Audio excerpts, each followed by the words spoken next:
महाचील, तुम मेरी बात नहीं समझ पा रहे हो? बोलो, नहीं समझ पा रहे?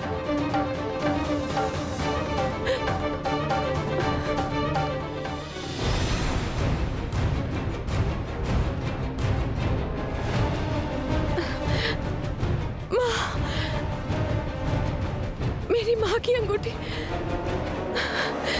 ये मेरी माँ की है। मैंने विवाह के समय उनकी उंगली में देखा था, लेकिन ये महाचील के पंजों में कैसे आई? तो क्या महाचील तुम्हारे चंपा भाई और पद्मा माँ के बारे में कुछ जानता है?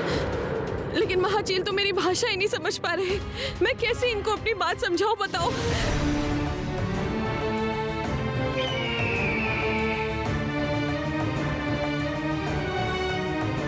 पद्मा माँ का गहना लेकर क्या बातें कर रहे हैं ये दोनों? महाचील, ये अंगूठी मेरी माँ की उंगली में थी। मेरी माँ रानी पद्मावती। मैं अपनी माँ और चंपा भाइयों को ढूंढ रही हूँ। क्या आपको पता है कि मेरी माँ और चंपा भाई कहाँ हैं? यदि पता है तो बता दीजिए मुझे। आपका ये एहसान मैं जीवन भर नहीं भूलूंगी। ये लड़की क्या बोले जा रही है, मुझे कुछ भी समझ नहीं आ रहा है। ये दोनों लड़के लड़की आखिर है कौन? ये लड़की पद्मा माँ की अंगूठी लेकर यूं पारुल की तरह क्यों कर रही है? अजीब बात है।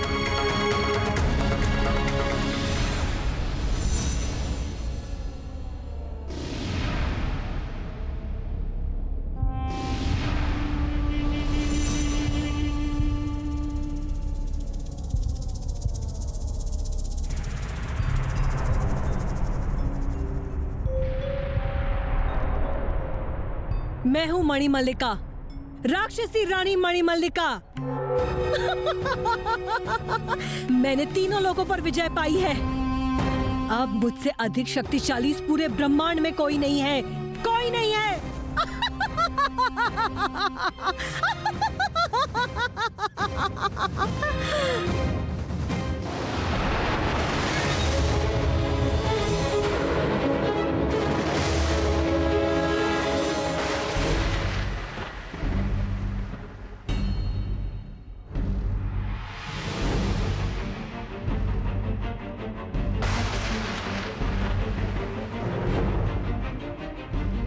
पारुल?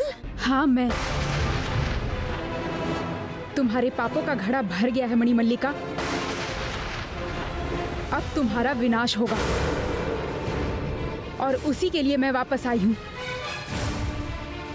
अब मैं मेरे बाकी भाइयों को बचा पाऊंगी और नाश करूंगी तुम्हारा। पारुल!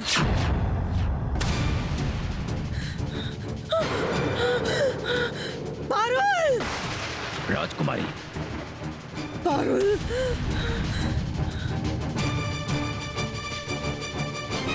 पारुल! अभी मैंने पारुल को अपने सपने में देखा। मैंने देखा पारुल नक्षत्र लोक में पहुंच गई है। नहीं! नहीं! नहीं, इस तरह इन्हें समझाना संभव है। अब हम क्या करेंगे? सेनापति जी, मेरी माँ कहाँ है? कहाँ है मेरी माँ? मत रो पारुल, मत रो। कोई ना कोई उपाय जरूर निकल आएगा। नहीं सेनापति जी, कोई उपाय नहीं मिलेगा, नहीं मिलेगा। ये लोग क्या कहना चाह रहे हैं, कुछ समझ नहीं आ रहा। लेकिन ये लड़की पद्मा माँ का गहना हाथ में लेकर रो रही है। इसका मतलब ये लोग पद्मा माँ के कोई करीबी होंगे। अवश्य ही पद्मा माँ का पता ढूंढ रहे होंगे ये।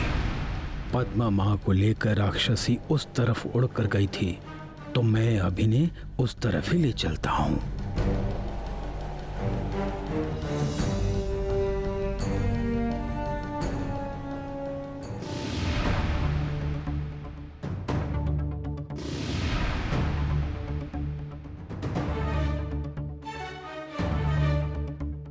पारुल, महाचील शायद हमें कुछ बताना चाहते हैं। मुझे लगता है हमें बुला रहे हैं। चलिए चलकर देखते हैं।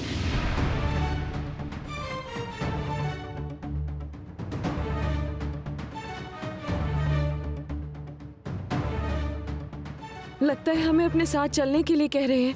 चलिए चलकर देखते हैं।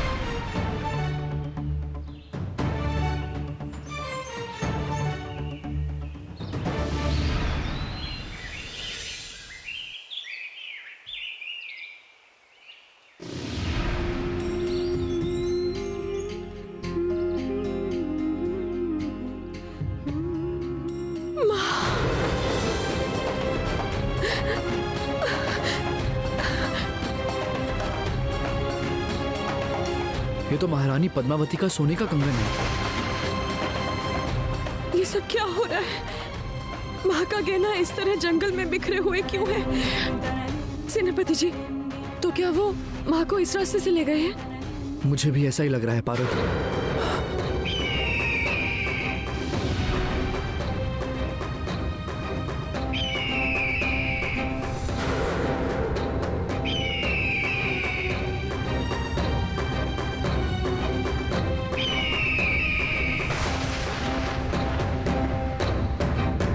वो जिस तरफ गई थी मैं उसी दिशा में बढ़ते रहता हूँ।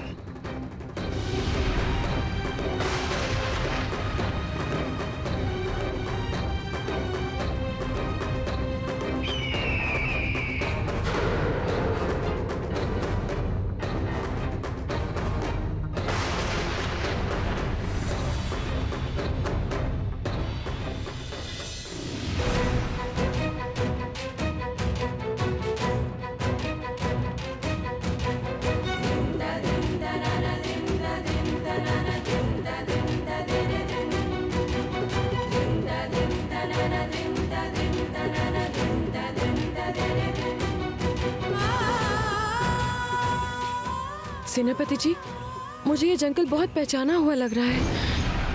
मुझे भी यही लग रहा है। लगता है इस जंगल का रास्ता सूर्यनगर की ओर जाता है। इसका मतलब राक्षसी रानी माँ और चंपा भाइयों को सूर्यनगर ले गई है। सेनापति जी, जो हमने सोचा था एकदम सही सोचा था।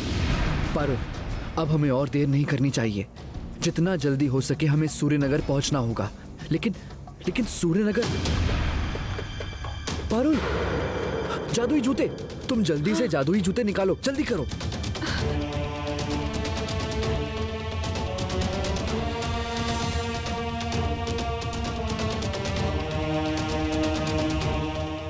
जूते पहन के बाधा नहीं, चाहूं जहां पहुंचूं वहीं। जादुई जूते, हमें जल्दी से सूर्यनगर पहुंचा दो।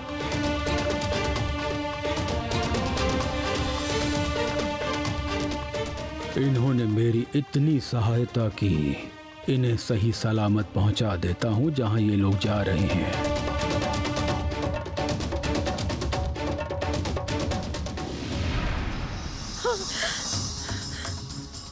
असंभव, असंभव! पारुल की मैंने अपने हाथों से बलि चढ़ाई है। कैसे वापस लौट सकती है पारुल? उसकी इतनी हिम्मत कैसे हुई कि वो मेरा विनाश करेगी? नहीं नहीं नहीं, ये नहीं हो सकता, नहीं हो सकता, बिल्कुल नहीं। शांत हो जाइए राजकुमारी, शांत हो जाइए। सपने तो बस सपने ही होते हैं, उसके लिए सोचने की आवश्यकता नहीं है। लेकिन मैं इस सपने को अनदेखा नहीं कर सकती। क्यों ऐसा सपना देखा मैंने? क्यों मुझे बार बार लग रहा है कि कहीं कोई कमी रह गई है? क्यों ऐसा लग रहा है? पारुल, पारुल, पारुल! नहीं, ये नहीं हो सकता, नहीं हो सकता, बिल्कुल नहीं, बिल्कुल नहीं। पारुल, पारुल! शांत हो जाइए राजकुमारी, शांत।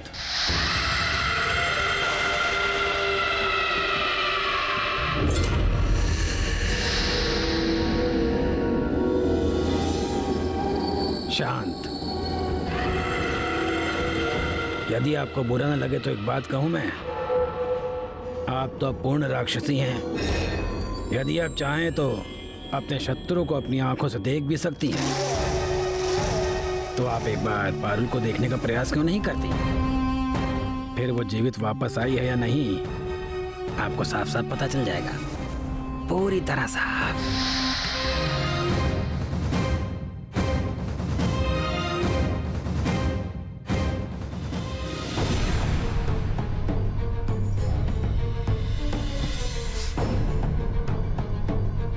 मेरा दिल कह रहा है सेनापति जी, मणिमल्लिका माँ और चंपा भाइयों को सूर्यनगर ही ले गई है और उन्हें वहीं कैद करके रखा होगा।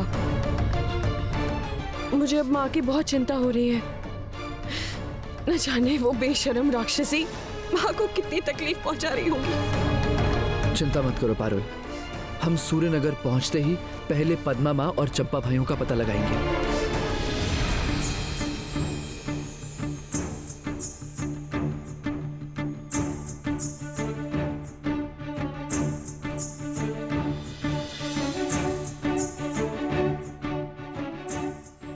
सेनापति जी देखिए, कितना सुंदर लग रहा है ये बादल।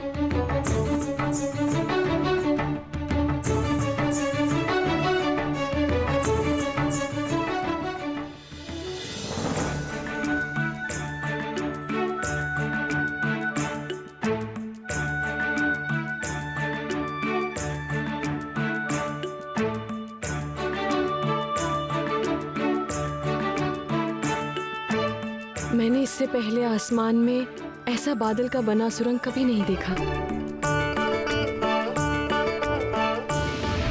प्रकट हो, मेरे शत्रु मेरी आंखों के सामने प्रकट हो इसी समय।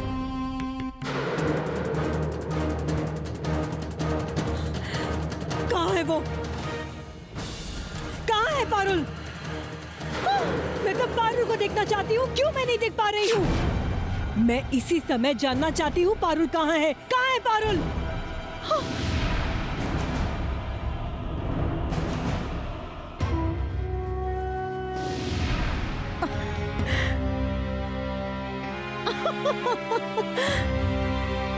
सच में मेरा दिमाग पूरी तरह खराब हो गया है। मैं पारुल को कैसे देख सकती हूँ? अब तो वो जीवित ही नहीं है।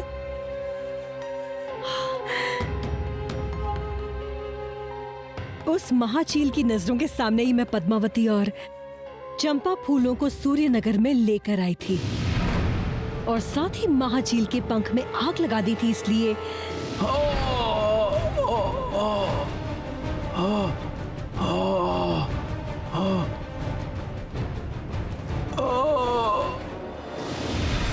इस समय वही मेरा सबसे बड़ा शत्रु है। इसीलिए वो बार बार मुझे दिख रहा है।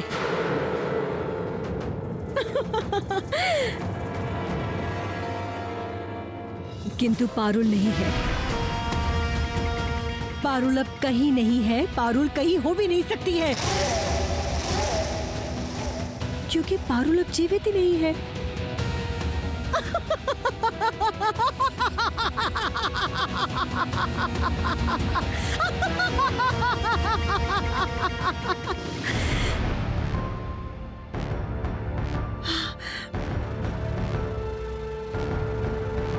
सपना?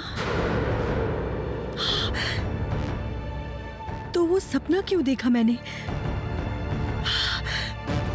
पारुल मेरे सपने में क्यों आई? इसका कारण क्या हो सकता है? क्या कारण हो सकता है?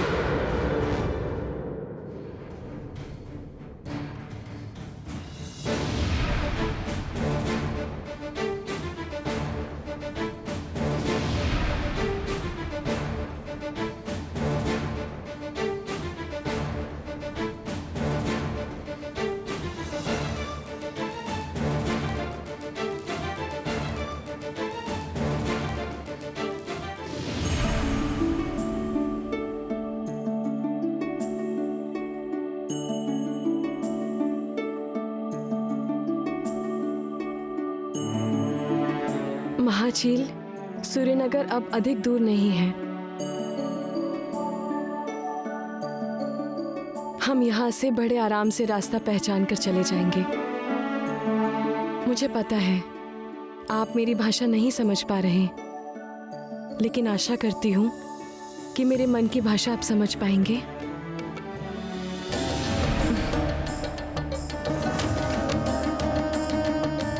पता नहीं तुम लोग हो कौन, लेकिन मेरी सहायता करने के लिए बहुत बहुत धन्यवाद। तुम लोग सही सलामत सूर्यनगर पहुंच सको, इसलिए इतनी दूर तुम्हारे साथ आया मैं। ईश्वर से प्रार्थना करूंगा जिस काम से तुम लोग सूर्यनगर आए हो वो सफलतापूर्वक पूरा हो।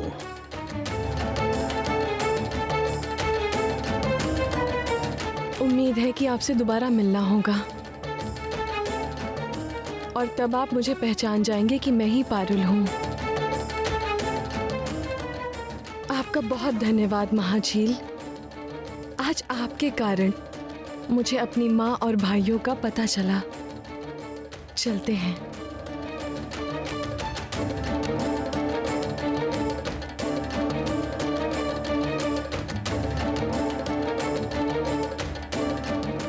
सुनिए सेनापति जी, चलिए।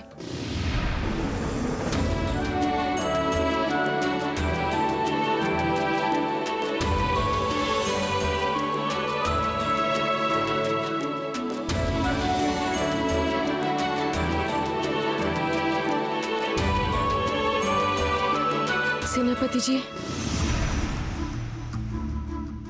क्या हुआ पारुल? कुछ नहीं। अच्छा, हम इतना रास्ता तय करके आए, लेकिन कोई इंसान या बस्ती नजर नहीं आई। बड़ा अजीब नहीं है ये? तुम बिल्कुल सही कह रही हो। दरअसल मैं भी यही सोच रहा था। हम जितना सूर्यनगर की ओर आगे बढ़ रहे हैं, चारों तरफ जंगल बदलते जा रहे हैं पारुल। सारे पेड़ पौधे बिल्कुल मुरझा गए हैं। नदी तालाब में पानी नहीं है। जंगल में दूर दूर तक कोई कुटिया भी नहीं है। अच्छा, सूर्यनगर की ऐसी दशा कैसे हुई होगी? मेरी भी समझ में नहीं आ रहा। सेनापति जी, हम ना थोड़ी देर यहीं पर प्रतीक्षा कर लेते हैं। हाँ, सही कहा।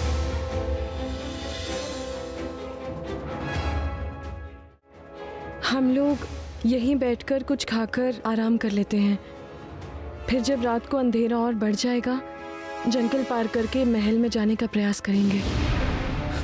यही सही रहेगा पारुल।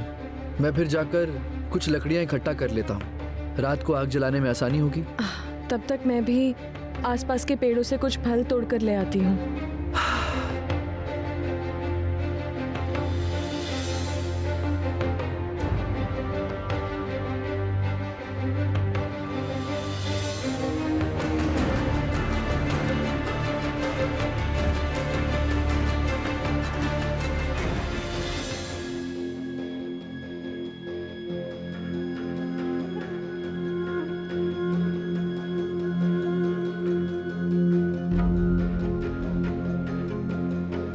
ये क्या? पेड़ के सारे फल ऐसे सूख कैसे गए?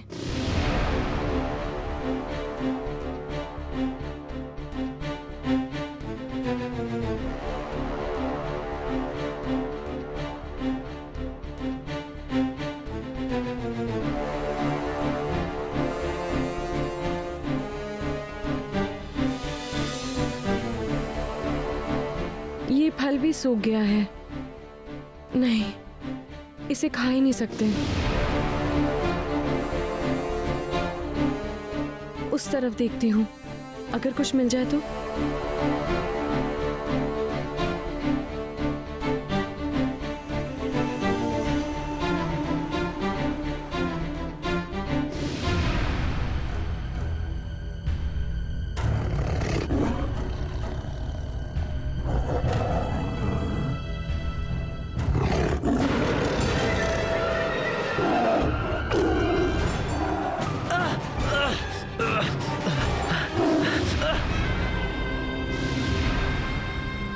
कोई ना कोई कारण होगा सेनापति। कहीं तो कोई गड़बड़ हुई है। हिसाब सही नहीं बैठ रहा। इसमें गड़बड़ क्या हो सकती है राजकुमारी? आपने अपने हाथों से पारुल की बलि चढ़ाई है और पूर्ण राक्षसी बनी है आप। यही हिसाब तो नहीं मिल पा रहा है। जिस पारुल की मैंने बलि चढ़ाई, वही पारुल मेरे सपने में आकर बड़ी हिम्मत से पलटकर मेरा ही विनाश करने की बात कर रही है। ये घटना तो आपका वहम भी हो सकता है राजकुमारी। शायद इसका सपने से कोई लेना देना ही ना हो। नहीं नहीं नहीं नहीं सेनापति, मेरा दिल बिल्कुल नहीं मान रहा है। मैंने ठान लिया है कि मैं एक बार नक्षत्र लोक होकर आऊंगी। नक्षत्र लोक? हाँ सेनापति, उस नक्षत्र लोक में ही पद्मावती की एक और संतान है और उसे मैं ले आऊंगी इस सूर्यनगर में। ठीक है राजकुमारी, तो मैं भी आपके साथ चलूंगा। नहीं सेनापति, तुम इस महल में ही रुको, मैं वहां अकेले ही जाऊंगी।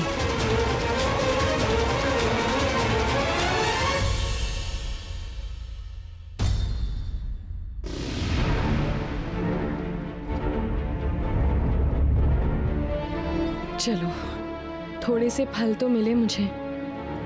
सारे पेड़ सूख गए हैं, ये देखकर लगता है कि आज रात बिना खाए ही रहना होगा। सेनापति जी, शेर की आवाज, इसका मतलब कि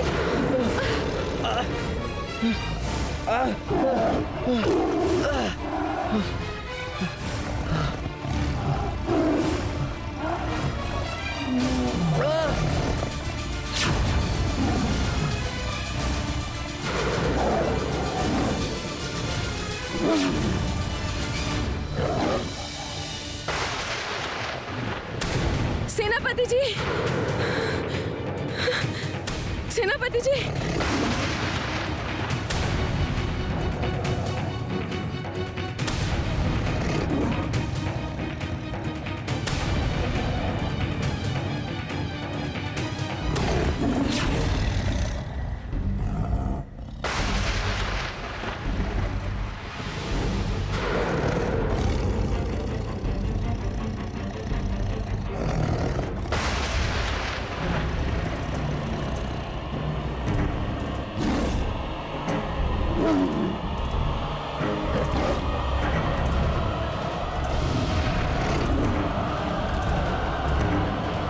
हिंसक शेर, तुम अभी के अभी शांत मेंढक बन जाओ।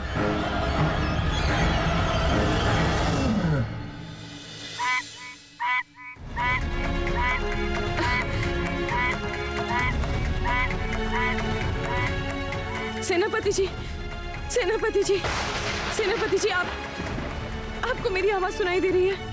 सेनापति जी, सेनापति जी, उठिए। सेनापति जी, उठिए।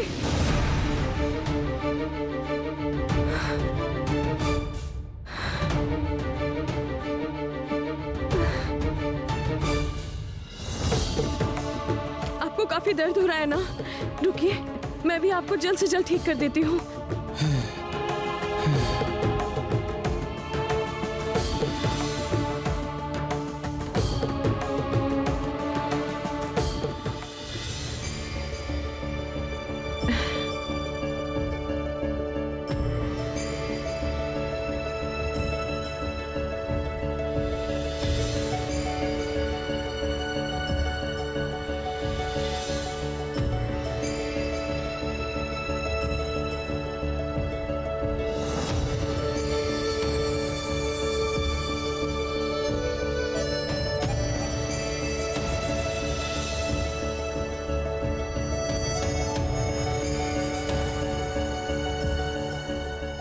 सेनापति जी, अब आप ठीक है ना? मैं ठीक हूँ पारुल, मैं ठीक हूँ। अच्छा हुआ तुम सही समय पर पहुंच गई यहाँ, वरना वो शेर आज मुझे खत्म कर देता। आज तुम्हारे कारण मुझे फिर से नया जीवन मिला है।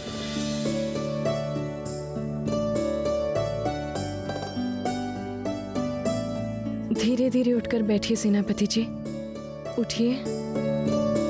तुम चिंता मत करो पारुल, जादुई रुमाल की वजह से अब मैं पूरी तरह स्वस्थ हो गया हूँ।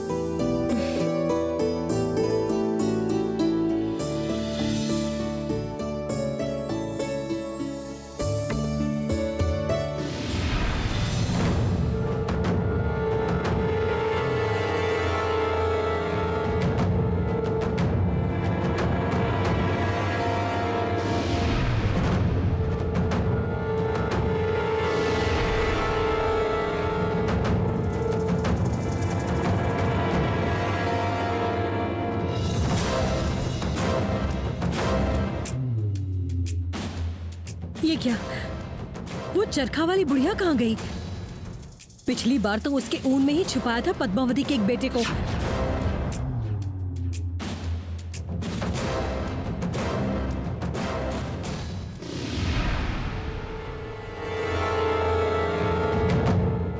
वो रही, वही चरखा वाली बुढ़िया।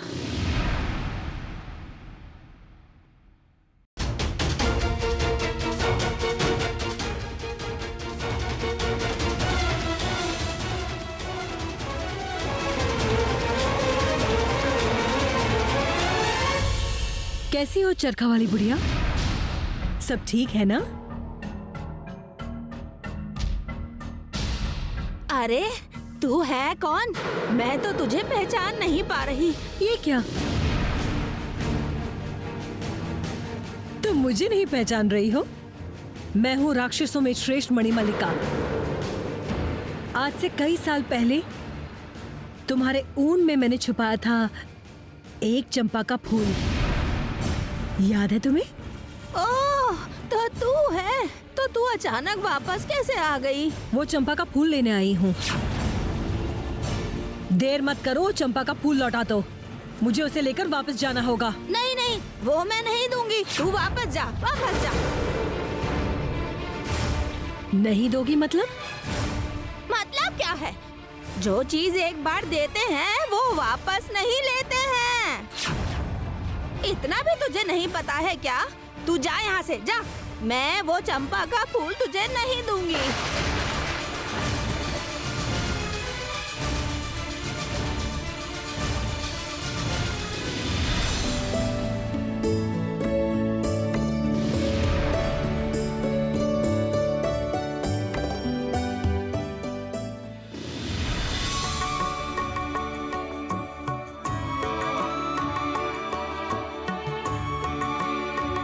सेनापति जी, जंगल पूरा बदल गया है ना?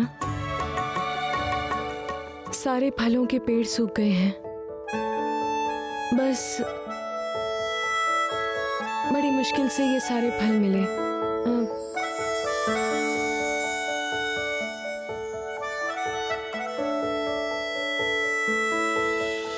मिला हूँ अब जो तुमसे, है दिल को मेरे कसम से सुकून मिला, सुकून मिला। तुझे है पाया रब से, है दिल को मेरे कसम से सुकून मिला, सुकून मिला।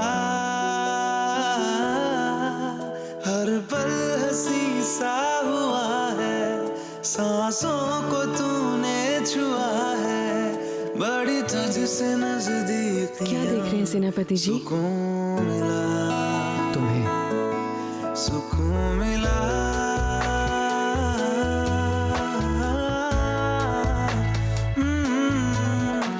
मिला हूँ अब जो तुमसे, है दिल को मेरे कसम से सुकून मिला, सुकून मिला।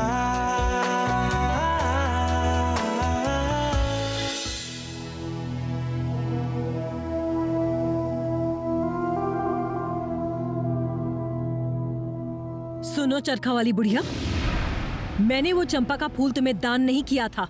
वो चंपा फूल मेरा है जिसे मैंने तुम्हारे पास रखने के लिए दिया था। तो वापस क्यों नहीं दे सकती? वापस करो मेरा चंपा का फूल। नहीं नहीं, मैं नहीं दूंगी। तू जा यहाँ से, मुझे बहुत काम करने हैं। तू अभी जा यहाँ से, जा। वापस नहीं दोगी मतलब? मजाक है क्या? कहाँ रखा है वो फूल?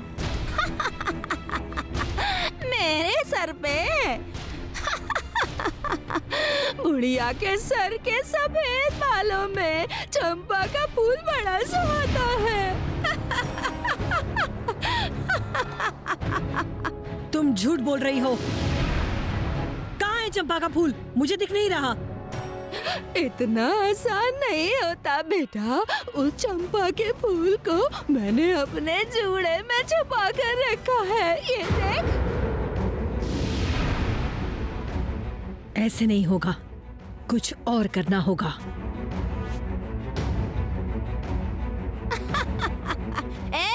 खबरदार, भूल कर भी ऐसा मत करना बेटा। तू चाहे राक्षसी हो या फूल वाली हो, इस चंपा के फूल को हाथ लगाया तो वो जलकर राख हो जाएगा। मैंने मंत्र से इस चंपा के फूल को सुरक्षित करके रखा है।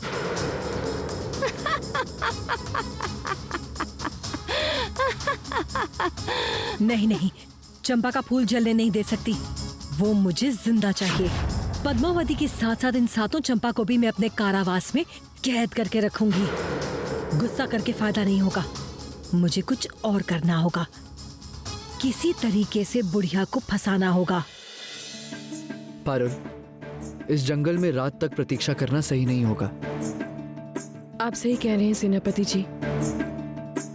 ये जंगल राक्षसी पशुओं से भरा हुआ है और अब तो सारे पशु मुझे पहचान भी नहीं पा रहे हैं। किसी भी समय हिंसक जानवर आक्रमण कर सकते हैं।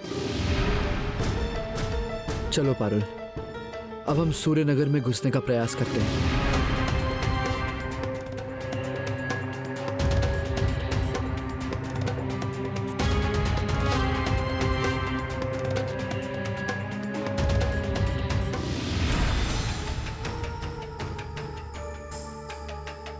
ओ बूढ़ी माँ, फूल क्या मैं अपने लिए मांग रही हूँ? मेरी बुआ बहुत बीमार है। बुआ बीमार है तो बुआ बीमार है तो फूल से क्या होगा बेटा? वैद्य जी ने कहा है कि उस चंपा के फूल से दवा बनाकर मेरी बुआ को दूंगी तो ही वो ठीक हो सकेगी। चंपा के फूल से दवा बनती है, यह तो कभी नहीं सुना। इतने सालों में कहीं भी नहीं सुना और कोई लेने भी नहीं आया। ये बुढ़िया तो बड़ी बदमाश है। चंपा का फूल इसके जूड़े में ना होता तो मैं इसे अच्छा सबक सिखा देती, लेकिन नहीं, अभी गुस्सा करने से नहीं होगा। शायद किसी को आवश्यकता नहीं हुई इसीलिए कोई नहीं आया। आज मुझे आवश्यकता है बूढ़ी माँ। दे दो वो चंपा का फूल, दे दो ना मुझे। शायद तुम ठीक कह रही हो, लेकिन इस चंपा के फूल की मीठी खुशबू ना मिले तो मुझे नींद नहीं आती है। इतने सालों से आदत हो गई है ना। अब ये चंपा का फूल मैं तुम्हें कैसे दे दूं भला? ये समस्या है? अच्छा ठीक है, जैसे ही समस्या है वैसे ही उसका समाधान भी है।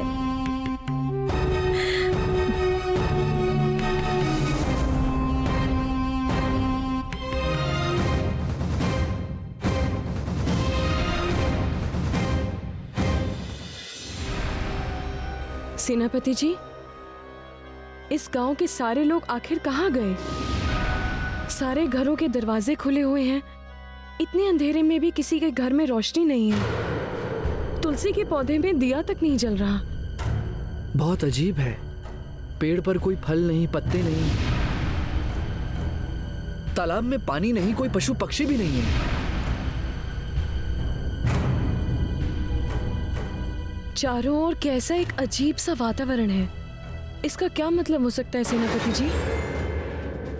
पता नहीं पारुल, इसका मतलब क्या है मुझे भी कुछ समझ नहीं आ रहा। इससे पहले कभी किसी गांव का ऐसा हाल नहीं देखा। किसी इंसान से मुलाकात हो तभी इसका कारण पता चलेगा। सेनापति जी, हम किसी के घर में जाकर पूछते हैं। सही कहा पारुल, ऐसा ही करते हैं।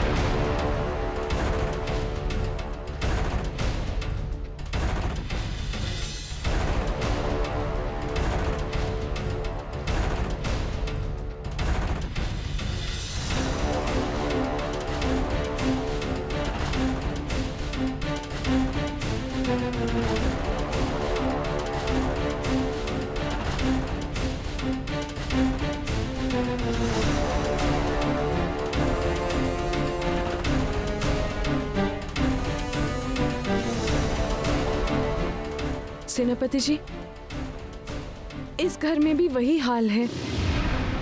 अंदर कोई रोशनी का नामो निशान नहीं।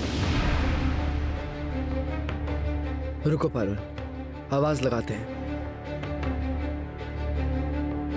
अंदर कोई है क्या? सुनिए, अंदर कोई है क्या?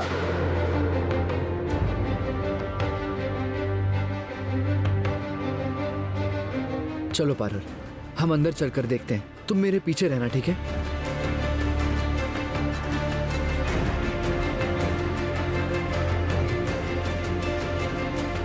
सेनापति जी,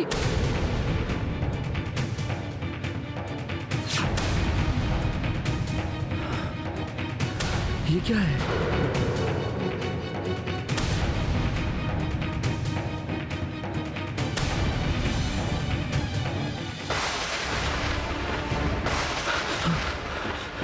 ये क्या? घर के आंगन में इस तरह कंकाल पड़े हुए हैं। ये तो इंसान के ही लग रहे हैं। रुकिए, मैं रोशनी का कोई बंदोबस्त करती हूँ।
सेनापति जी, सूर्यनगर की ऐसी भयानक दशा कैसे हो गई?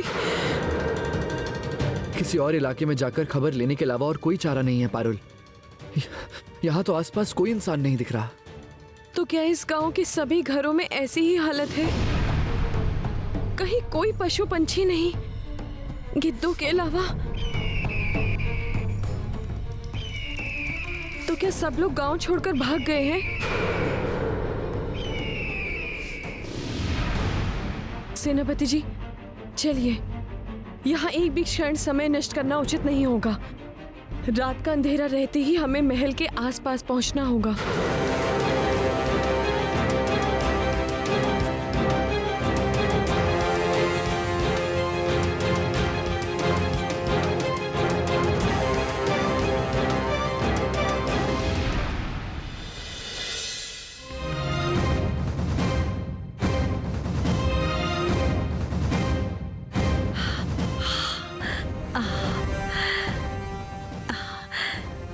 ये लो,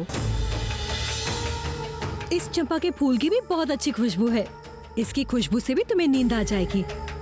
अब ये फूल तुम अपने पास रखो और तुम्हारे जूड़े का चंपा फूल मुझे दे दो।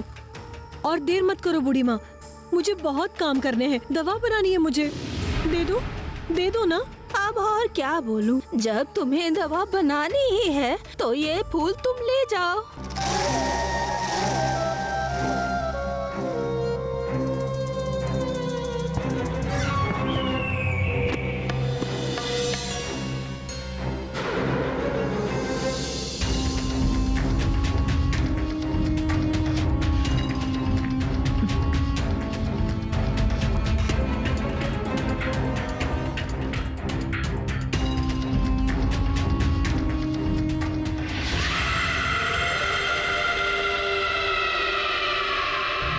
नक्षत्र लोक का चंपा फूल अब पारुल के हाथ में नहीं, मेरे हाथ में है। इसका मतलब वो सपने वाली पारुल गलत है।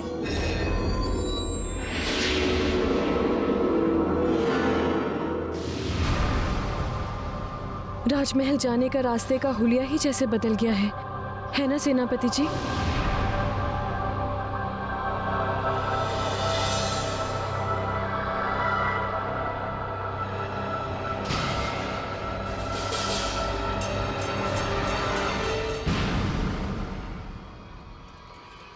और हम इतनी दूर आ गए, एक इंसान नहीं नजर आया। सूर्यनगर के पहले की खूबसूरती जैसे कहीं खो गई है। सब कुछ काला काला, कैसा अजीब सा सब।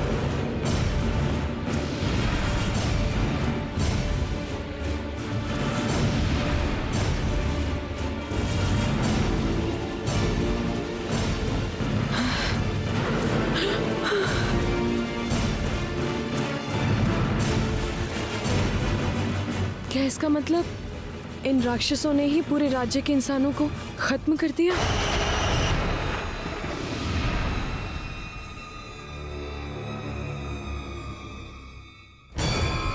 राजकुमारी मणिमल्लिका का हुक्म है, अच्छे से चारों ओर देखना होगा। राक्षस के अलावा कोई भी सूर्यनगर में प्रवेश नहीं कर सकता। इसका मतलब पूर्ण राक्षसी बनने के बाद रानी मणिमल्लिका ने यहाँ वापस आकर सूर्यनगर में राक्षस राज्य स्थापित कर दिया है। और मेरी माँ सेनापति जी, मेरी माँ और भाइयों को लाकर क्या किया उनका राक्षसी रानी ने? कहीं उसने माँ को, मेरी माँ को सेनापति जी।